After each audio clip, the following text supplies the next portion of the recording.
वैष्णव जन के की महिमा छिन से सुनियो। जेना गंगा में स्नान करे छिए तो शरीर पवित्र भ जाय छै ना।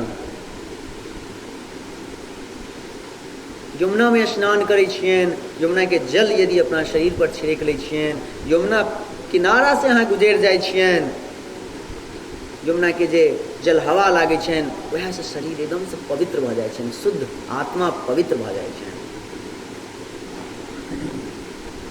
तो एकटा वैष्णव के देखला पर, एकटा कंठी माला पहने वाला साधु को देखला पर, चंदनधारी तिलक देखला पर वह पवित्रता आबि जाय छै पूरा शरीर में। बिना स्पर्श केने गंगा में तो जाके डुबकी लगाबऽ पड़ै छन, यमुना में तो जाके डुबकी लगाबऽ पड़ै छन, तखन शरीर पवित्र होइ छन। लेकिन एकटा वैष्णव मात्र देखला से कोन जाति धर्म के छथि कोनो बात नहीं छै, लेकिन वो कंठी माला पहिरने छथि, वैष्णव छथि, हुनका देखला मात्र से शरीर मन पवित्र भ जाय छै।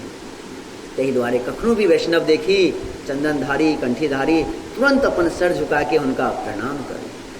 राधे राधे।